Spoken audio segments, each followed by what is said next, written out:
Good morning, MOHPE members and members across the nation now with Jamie Sparks in.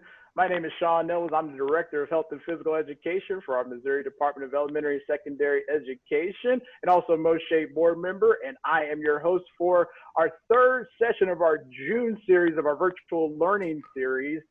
And our topic today being social emotional learning. A couple quick shout outs before we get started today. I'd like to thank our MOHPE team under the leadership of Executive Director Tom Laurie and President Dennis Dochev, Dr. Dennis Dochev. I'd also like to thank our presenters, Brenda Goodwin from Missouri State University and Dr. Patrick Fine, who is the President-elect for MOHPE. All right, so today, you can see our screen there.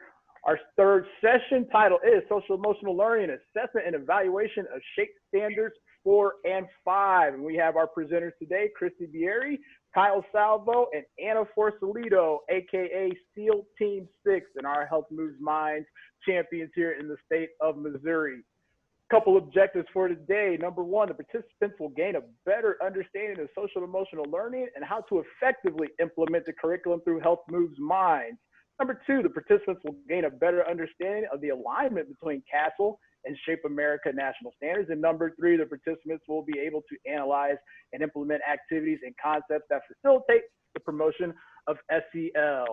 Now, for those who are here today, I will go ahead and launch our first poll question.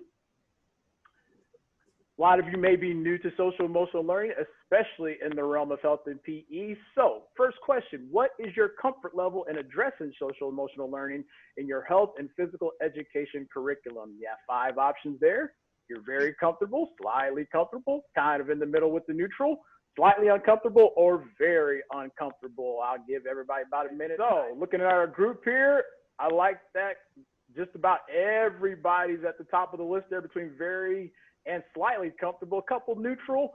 So hopefully you gain just a little bit more from our team today when it comes to social emotional learning. And once again, in particular, Health Moves Minds and the program that is there for you to use in your schools or to share within your area, your district, or your region of the state. So from here, I will go ahead and kick it off to Christy Bieri. All right, thank you so much, Sean. Thank you also to everyone that is participating with us today. We welcome you. If you have questions, please make sure you ask those at the end. And here we go.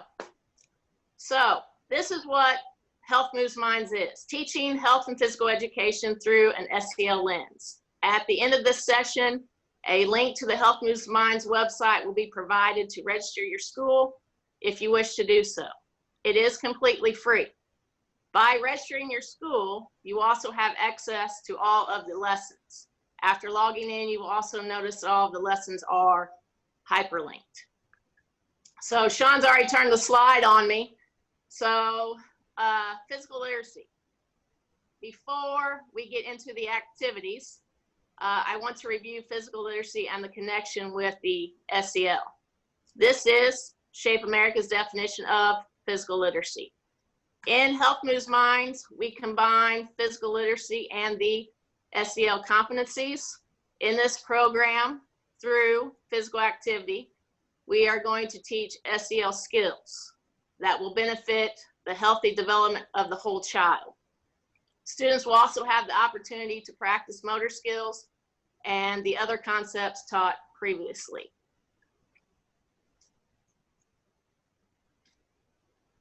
So how is SEL addressing physical education? Well, right now, physical educators are on the front lines of the SEL movement.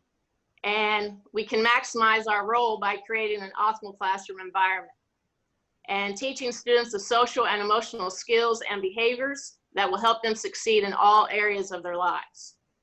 The knowledge, skills, and confidence learned in physical education classroom not only allow our students to enjoy a lifetime of physical activity, but it also allows our students to learn and refine their social and emotional skills.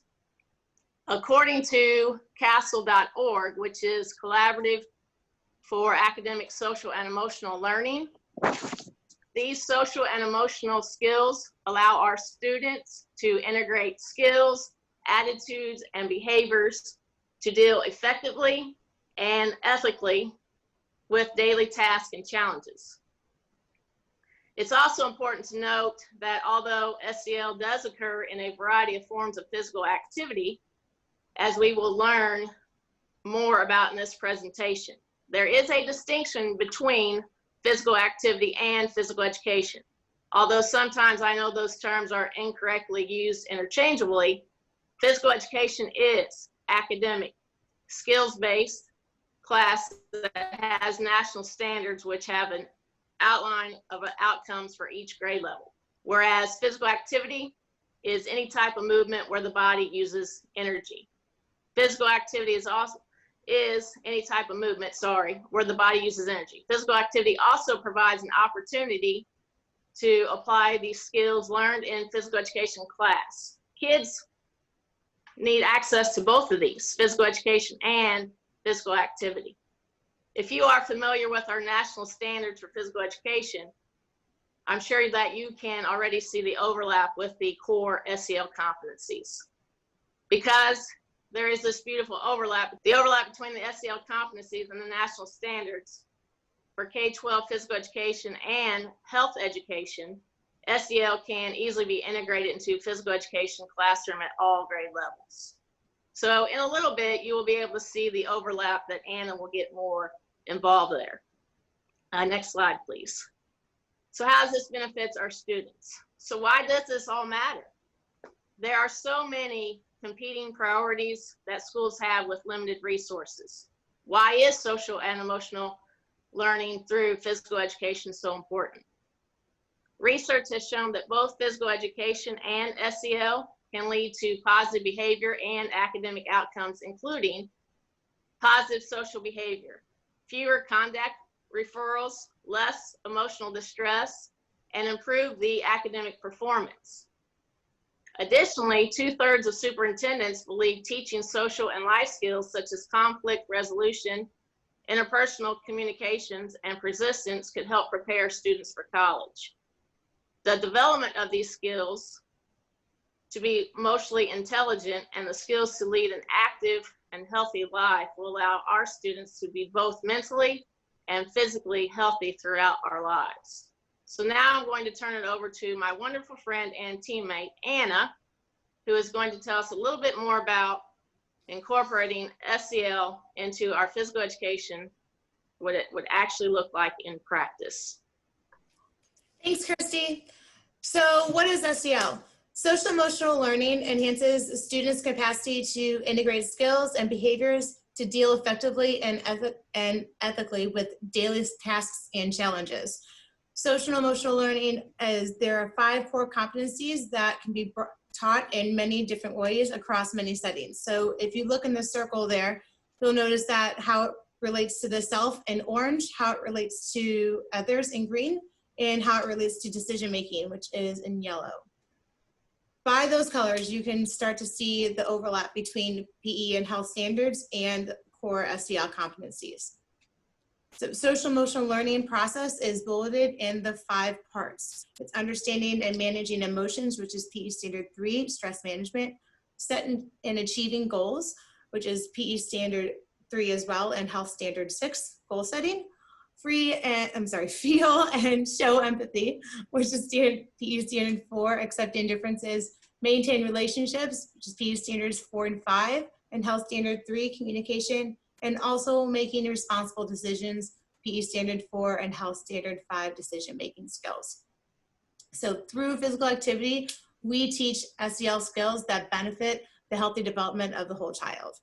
Right now, Health Moves Minds is ideal for what's going on right now in the schools. There have been several articles and studies recently talking about students experiencing trauma due to social and physical distancing. There's no more time perfect than now to implement SEL in PE and in health. So we have the opportunity, this amazing opportunity to demonstrate how we are the most essential subject in education. I'm going to hand it over to my friend and colleague Kyle now, who's going to put this all together so we can go through some activities that we can use to apply SEL concepts through health and PE activities. Thanks a lot, Anna. So we have an example of a lesson plan geared towards the high school. but this can easily be modified to those younger students. It's a screen time usage lesson. And with an increase in screen time in younger children every year, we need to start utilizing these lessons that, even though they're geared towards the high school students, we can still modify them even just slightly, and it'll be very applicable to those younger students. So I'll admit, I checked my screen time usage on my cell phone this summer, and it was slightly embarrassing, I'll be honest with you. So that was just something that I need to be a little bit more mindful on. So next slide. Here we have a rubric, and the rubric here is geared towards those younger students because we have those emojis. So when we finish the activity, whether it be in classroom or whether it be a Zoom call, these younger students, whether they have a cell phone or not, they may have a tablet or an iPad, they can follow this lesson at home. And then for those high school students, depending on their cell phone policy at school, they can follow this at home and they can do this activity. They can fill out that screen time log at home, and then we can discuss it when we get back into the classroom. And that right there will just, hopefully it'll be an eye-opening statement for those students, just so that they realize just exactly how much time they're looking at that screen. Sean, do you want to throw up that next poll question, or is that a little bit later?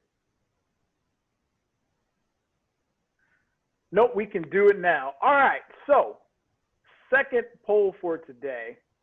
If you've paid any attention, Shape America just launched or just released their re-entry guidance for schools, particularly in K-12 health and physical education. So I'm going to launch this second poll here. And the question for all those who have joined us today is, as a teacher or in whatever part of the profession you're in, when you think about school reentry, how does that make you feel? And for this question, we're using that emoji rating scale that you see to the right of your screen, 1 being happy, 2 silly, 3 okay, 4 sad, and 5 worried. Give you some time on that. 4 people happy, nobody feeling silly about it. 3 okay, but as we go down to 4 and 5, we have just a little over half, or just a little bit over half of our group here today that feel worried about it. So here's what we're gonna do. We're gonna break you off into breakout rooms to share just in small groups. And when we come back in our bigger group, we want to hear from you. So pick somebody out of your breakout room to share how they feel about school reentry and why they may feel happy or okay, sad, or worried. So here we go.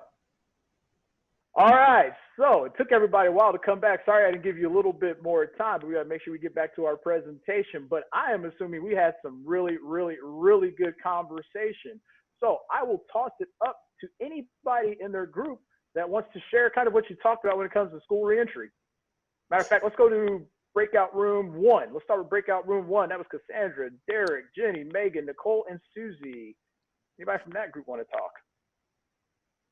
Hi, everyone. I'm Cassandra Suggs. I am assistant principal at Rockwood South Middle School, where Anna is.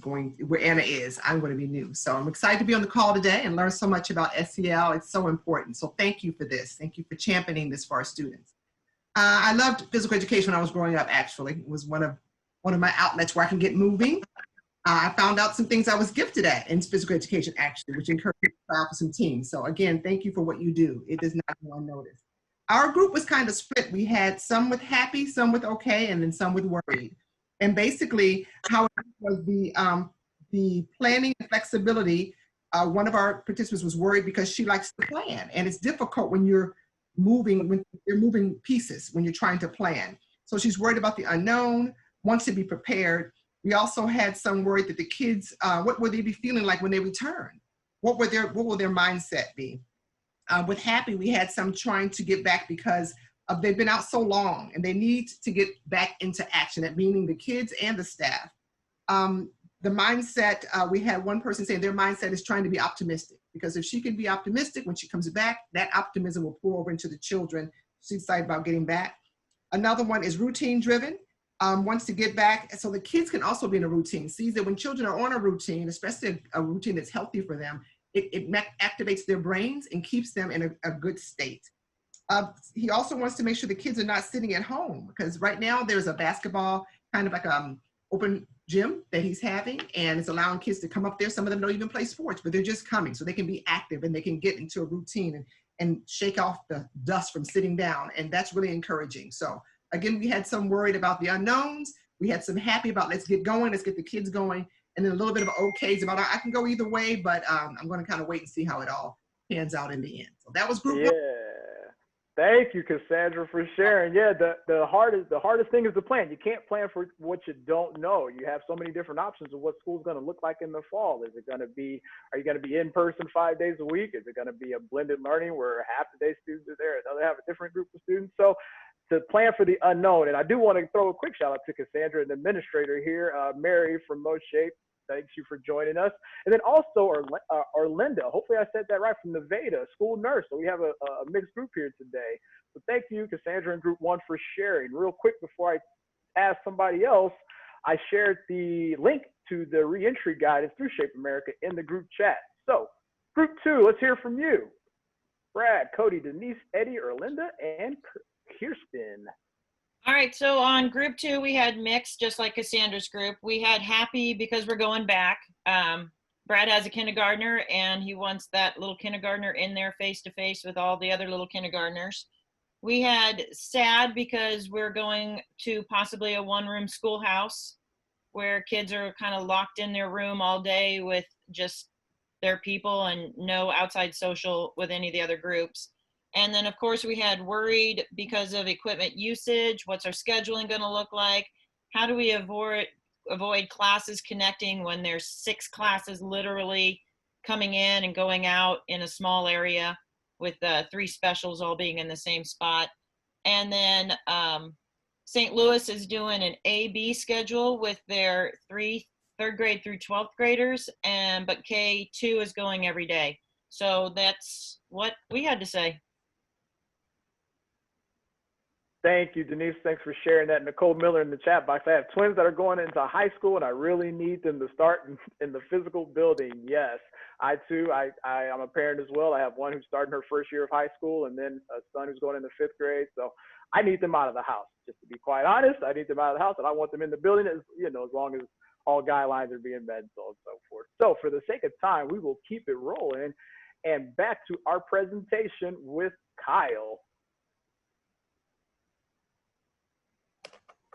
Thanks a lot, Sean. So there was a lot of great topics discussed in those breakout rooms.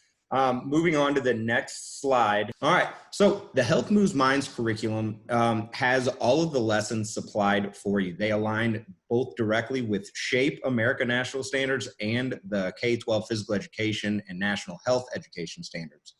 So the lessons have a strong physical activity component at the elementary level. We want to keep those kids moving as much as possible. And then they can be incorporated into each participating school's health or physical education program with ease. All right. So each grade band has 4 full standards-based lessons. And then these lessons, they're easy to incorporate into the teacher's existing curriculum. So it makes it easy to implement no matter what unit you're doing. You don't just specifically have to have a Health Moves Minds unit. And the teachers can easily modify each lesson to meet those teachers' specific needs. So we're going to talk about the 4 different grade bands that are addressed. The elementary level, you've kind of broken those up into 2 different grade bands, K2 and 3-5. So for the K2, the topic is kindness, and they're going to focus on acceptance, respect, empathy, because in the beginning years, especially when your students are coming from their own place of understanding at home, the key message here is it's healthy to be kind, to be accepting of other people's differences, whether it be cultural, religious, or different physical abilities. Now, the 3-5 strand, their topic is mindful. So they're going to focus on stress management, self-care, because as students get older, they're approaching middle school. It's important for them to learn how to recognize when they are stressed, understand how they might behave when they're stressed, and then learn those different strategies for dealing with that stress. So the key message in that strand is it's healthy to be mindful of your feelings. Then in the secondary level, you've got grade bands 6-8 and then 9-12. So the topic there is empowerment. They're going to focus on relationships and analyzing those influences, because at the middle school level, students' relationships with peers and friends and possibly even the significant others, they're going to evolve. And sometimes they're going to evolve quickly, sometimes even daily. This is important, especially as they continue into the high school, because it's important that they're learning those basic skills around healthy relationships, those influences, and the communication. So the key message there is it's healthy to be empowered. Each level or band has a corresponding mental wellness component as well. So the grades 6 through 8 are health ed based and PE based. And these lessons are aligned directly to the SHAPE, America's National Standards for K-12 Physical Education and National Health Education Standards. They emphasize health and physical literacy by promoting physical education and then providing students the opportunity to learn and practice healthy lifestyles. And then any materials a teacher would need for the lessons can be downloaded and ready to use once you sign up for the Health Moves Minds program. So if you take a look at the Health Moves Minds program on the SHAPE America page, you may only see one lesson that's hyperlinked, but as soon as you register for the program and you log in, all of the lessons will be hyperlinked so that you can get to them. So when we did this pilot program 2 years ago, we kind of got a lot of feedback from those teachers, and some of the feedback included flexible. It was easy for any level teacher to use, including those pre-service teachers. There was a script on each lesson plan, so that was helpful for those teachers who may be unfamiliar or uncomfortable with teaching SEL concepts. And it was great to implement the activities within other lessons throughout the year. So you can build on any lesson that you currently have and just roll with it. So, Sean, go ahead to that next slide. All right. Here we have on the left is an elementary emoji rating scale, and you've already seen that. It's very easy for them to either hold up a finger, or you could even have them show their face based on that emoji rating scale with the happy, silly, okay, sad, or worried. And then we kind of have a more in-depth lesson or rubric, I'm sorry, for the high schoolers on the right. A little side note, those are my students in the middle. And I kind of had to do a quick modification because I couldn't have my one student hold up fingers because she didn't have all of them on both hands. So it was a quick little easy, throw out some poly spots with the numbers, have her touch them, or I would also have them in different areas. I would just have a 1, 2, 3, or 4 posted up on the wall so that if I didn't have the poly spots out that day, she could still run over to the wall and point to one of those numbers. So it was easy for her to explain her emotions and her feelings. A great way to check in with the students also, it takes the focus off of them and it creates a culture of trust and caring. So this can give you an opportunity to check in with your students no matter what unit or what skill you're doing.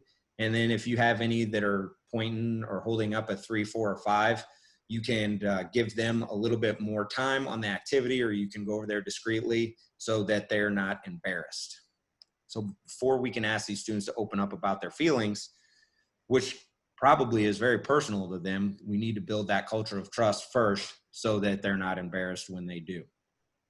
The emoji rating scale is a great way to do this and begin teaching the concept of self-awareness. And that's one of the SEL's core competencies. So the students do not have to share out loud or hold up their fingers if they don't feel comfortable. But as they do build that culture of trust, students are going to feel safe. And then you never know, one student may see someone holding up a 4 or a 5 and feel relieved that they're not the only ones that are feeling that way. Or they may go up to that student later on to comfort them. And that's a great way for those students to show empathy as well.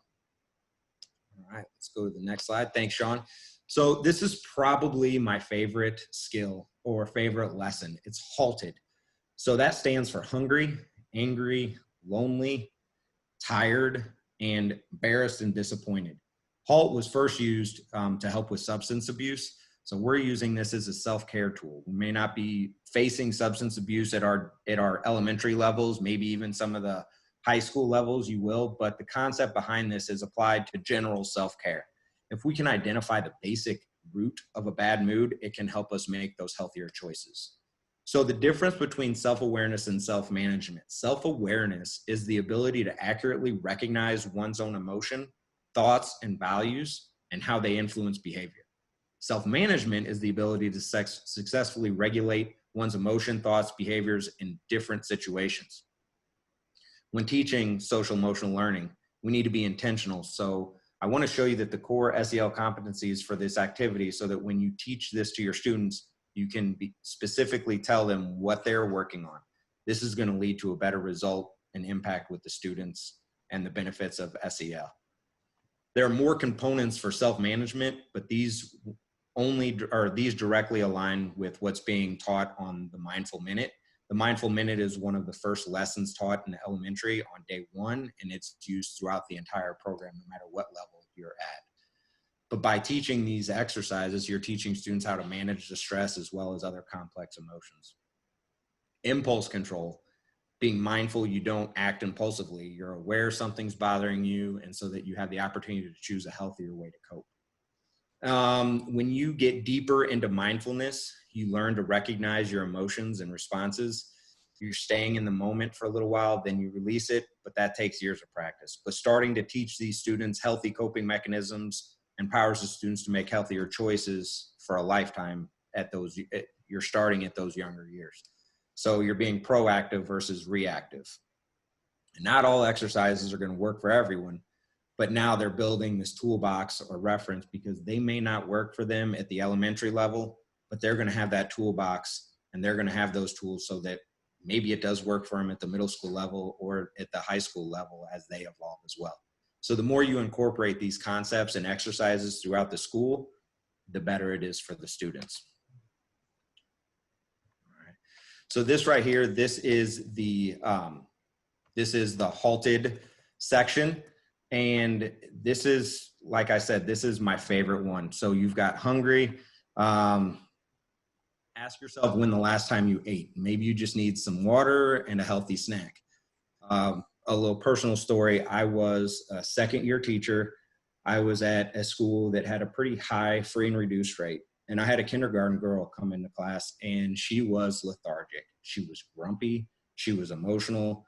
And she was not having it. She didn't want to listen. She didn't want to follow directions. Now, I'll be honest, I got on her because that's not typically like her. So I came down pretty hard on her. And when I finally said, look, what is the deal? She goes, I'm hungry. And I said, well, what did you have for breakfast? And she looked at me and she goes, I didn't. And I go, okay, well, you were probably in a hurry in the morning. You were running late. Mom rushed you out. What did you have for dinner last night? And then she goes, I didn't. And right there, it hit me. I go, and I said this, I go, so wait, hold on. You're telling me the last meal you ate, the last bit of food you ate, was at school yesterday for lunch? And she goes, yeah. I mean, that hit me. So I went to my stereo cart. I wrote on a Post-it note, you give this girl whatever piece of food you have in the clinic. And I sent her to the nurse. 20 minutes later, she still had PE. She comes back in and she was a completely new girl. I mean, she was smiling ear to ear. Now, granted, she had food caked all over her face, but she was a new person. That right there tells you hunger affects everybody, even more so with those kids. So that right there just tells, it just reinforced how much this halted exercise and activity works for these students. So we'll continue on to the A, angry. Did something happen recently to make you mad? Try taking a mindful minute. You've got lonely. If you've ever been by yourself, you may just be feeling a bit lonely. Hang out with a friend or family member, see if that helps. Tired, consider the time of day, what time you got up, what time you went to bed, how active you were that day. Embarrassed, did something happen that made you feel silly? Talk about it with a friend or a family member. Disappointed, think of something where you were let down. Try writing your feelings down in a journal. So you've got those acronyms and you've got those feelings. Just think about how, if something happened to you and you realize that maybe you were just angry or lonely or tired, we can actually treat the cause instead of binge eating or flipping out on a family member. This is where that self-awareness and self-management is crucial. It could be something so simple as, hey, look, I didn't get a lot of sleep last night. I'm pretty tired. I know I'm irritable right now. Please just give me some space today. It's nothing you did. It's just, I know I'm not in a great mood and I don't want to snap at you. If I had a student come and tell me that, first off, I would be blown away that they had the self-awareness and self-management and the communication skills to tell me, I'd be like, take all the time you need, dude. Or, you know, just come when you're, you know, just join me when you're ready. You know, that self-awareness can save you and the other person a lot of stress.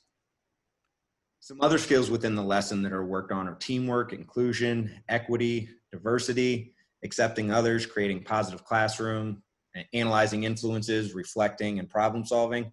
So the lessons in the Health Moves Minds are available once you register. All right. So right now we should be on slide 15, Sean. Thank you. All right. So have the students do this at home. This is what the lesson plan looks like for the halted activity. If you have the capability to lead them through the video, when you're playing music, you stop the music, direct them to act out one of those emotions in the halted scenario.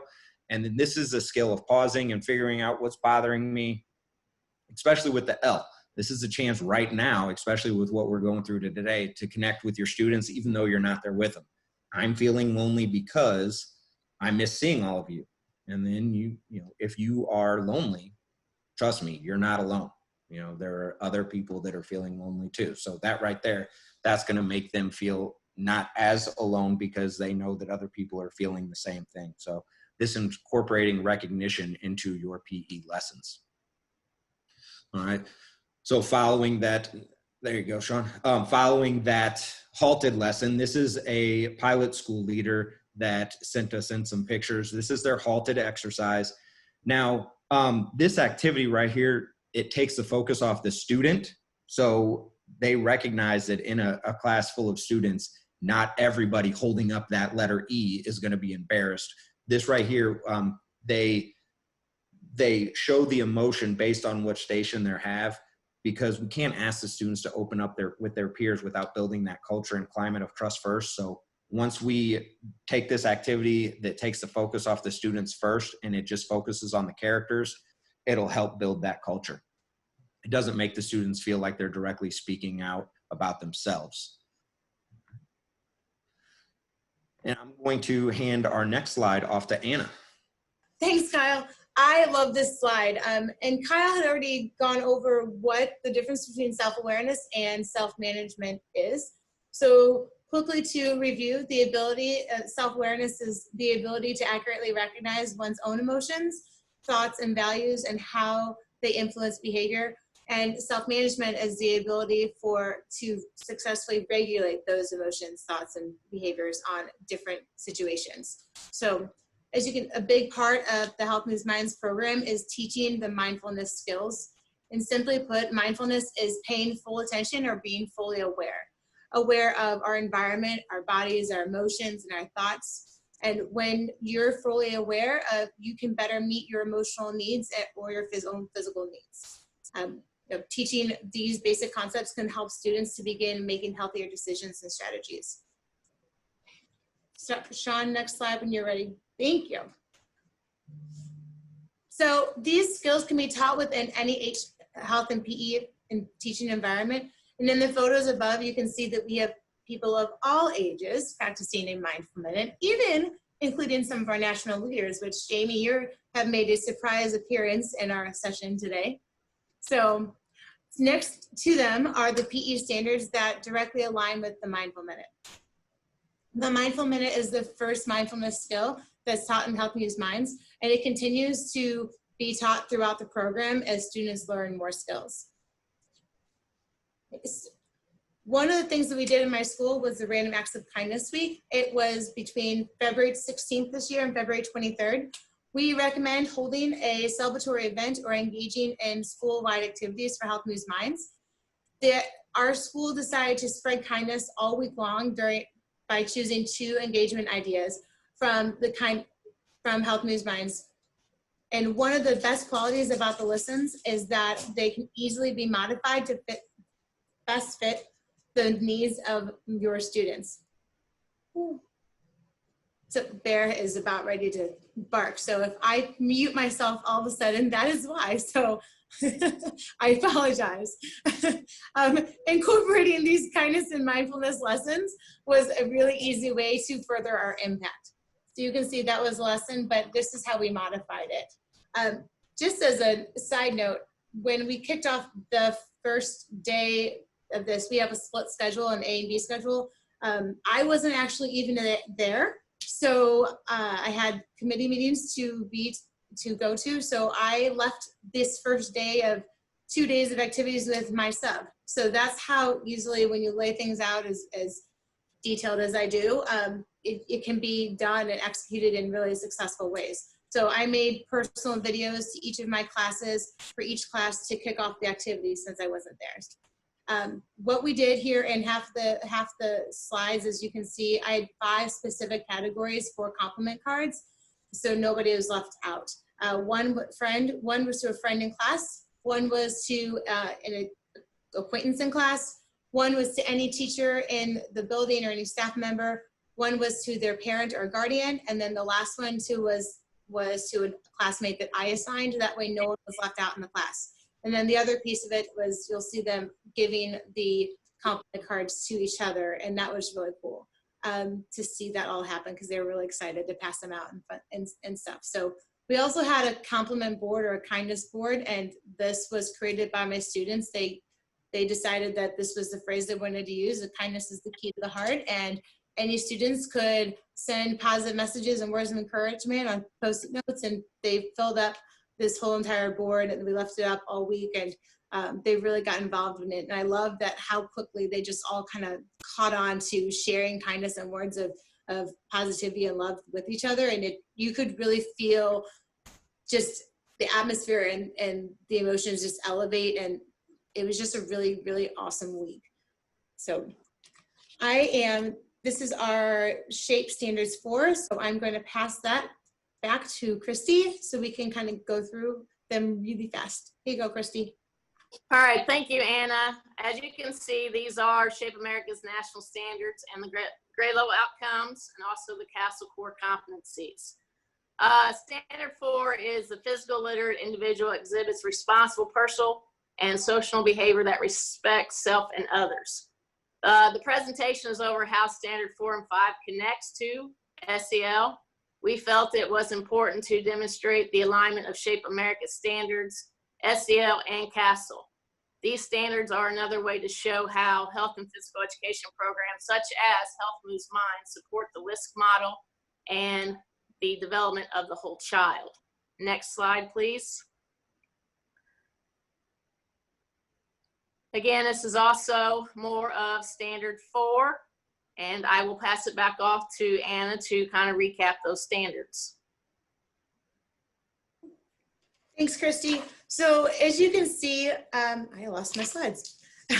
What I really like about these slides and the standards is how they visualize, that you can visually see how they overlap, and you can see the skills of self-awareness and self-management, social awareness, relationship skills, and responsible decision-making skills, and how they're making and emphasize an essential part of the child's social emotional growth.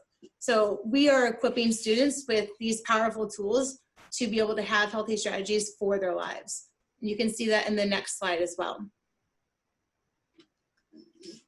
So Kyle, I'm going to leave it to you to go over Standard 5. All right, thanks, Anna.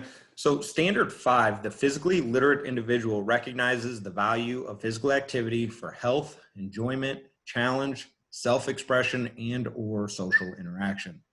Now, all of these Health Moves Minds lessons, for example, the halted activity we just talked about, they apply not only with SHAPE standards, but they also hit on many of those CASEL core competencies and related skills. Talking about how the students are feeling using the acronym of HALTED match up with CASEL's core competency related skills such as self-awareness and identifying those emotions. So this isn't the full depiction. Here's the next slide with more skills, but this isn't the full depiction of the entire document. For the space and time constraints of our presentation, we only chose a few grade level outcomes per the standard. So the link for the entire document will be on the resource page towards the end of our presentation. So once you click on that, you'll have all of those grade level outcomes. Here we've got mind and body calendars. Now Shape America puts these out, and they've got an elementary and a secondary. Now these are great resources that provide simple and creative activities for physical activity in and out of the classroom. In addition, it's fun to involve your friends, family, and classmates. So if you, depending on which school, they also provide them with Spanish copies as well. So these calendars worked great personally for me, that I would send those out to my students during that fourth quarter when we were all doing our distance learning. That way the kids have something that they can print and they can utilize that and bring their family into it, and they can do those mind and body calendars together as a family. So it worked out very well for us at my school. So Anna, do you want to talk about your Chalk the Walk? Yes, absolutely. When the stay-at-home order went into effect on March 13th, we really just felt called to respond and give back to our community in some way. It's really hard to imagine that this started with a few text messages between the three of us. And, 48 hours later, it was felt in 42 states and over 3 countries. The game was just to have fun. It was to go outside, grab some sidewalk chalk, and spread positivity and words of kindness anywhere in our neighborhood. And we wanted to challenge other health and PE teachers in our community to do that. So what happened was something that none of us could have predicted. But what was really awesome about it was that it was super fun, and we all experienced that basic human need to feel connection and love with each other, and to, especially in a time when we were forced to be physically distant from each other. Now, especially right now in a time in our current circumstances, it's so important to remember that a word or positive message can be really powerfully impact someone's day. So, Christy, you want to wrap us up? Yep. Obviously, everything that we went over today is free. If you want these resources, you can click on any of those bullet points there. The first one is Shape America Impact Health Moves Minds. If you click on that, that's where you can go and register your school and get all those free lessons. The mind and body calendars are also there for the month of June. How a supportive school environment can help encounter the effects of trauma. That is actually an article blog by my principal, Buffy McConville, how trauma informs schools, and also talks about the Health Moves Minds program within that article.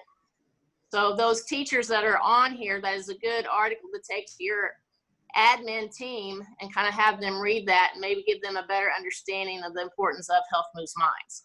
And then also the Castle core competencies, the SEL crosswalk, and we have a little short video clip from Michelle Carter from Shape America about coming to MOHPE. Hello, my MOHPE friends. This is Michelle Carter, Director of Educational Content and Programs at Shape America. It is a beautiful sunny day here in Gainesville, Virginia, which is about 50 minutes outside of Washington, D.C. And right now I am taking a walk and will soon to warm up, and then I'll be going on a run.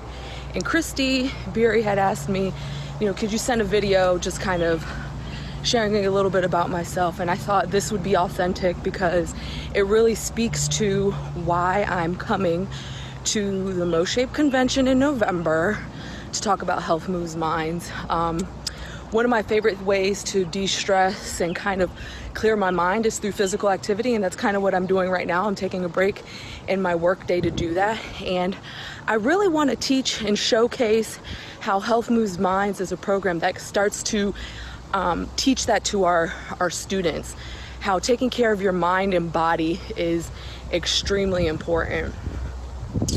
And another thing that I'm going to be talking about with the Health Moves Minds program is that with everything going on with COVID-19 and even current events with the protesting, Health Moves Mind covers a lot of things that are just so super relevant right now. Social and emotional learning is going to be huge when schools come back in the fall. Equity, diversity, and inclusion, trauma-sensitive classrooms. Health Moves Minds meets all of those needs. In addition, we've been talking about how budget cuts are most likely imminent and happening just due to unexpected costs that came with distance learning. And Health Moves Minds is also a great opportunity for schools to raise money for their school-wide wellness and give back to their local community. And I'm a former health and PE teacher, and I love this program. And it's not just because I work for Shape America. If I was teaching, I would absolutely want to do this with my students. It is so amazing. And the best part is that it's teaching it through social and emotional learning and teaching it through and in ways that you're already comfortable with and ways that you already teach your class. It's just shifting the lens and shifting the focus. So in November, I'm gonna talk about it more in depth. I'm gonna give you some great activities that you can use, and I'm gonna help you feel confident and ready to implement Health Moves Minds in your classes, in your school, and how you can be a champion. I look forward to seeing you in November. So if you have any questions after today, you can obviously email healthmovesminds@shapeamerica.org or any of the following Health Moves Minds committee members that you see on here. And I will give it back to Anna for the last slide.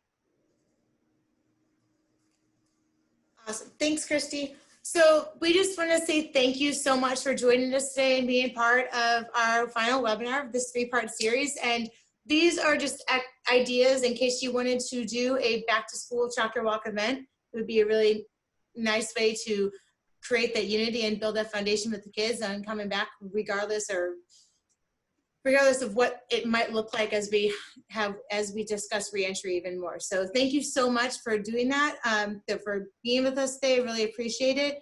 I don't know if we have time to open it up for questions. Sean, do you want to take it from here? Yeah, so thank you everybody again for joining us, especially those who are not physical health and physical education teachers. We had an administrator on, a nurse on. Obviously, after this point, you're all free to go. I will send out a survey to those who participated today. Be expecting that here hopefully by Friday.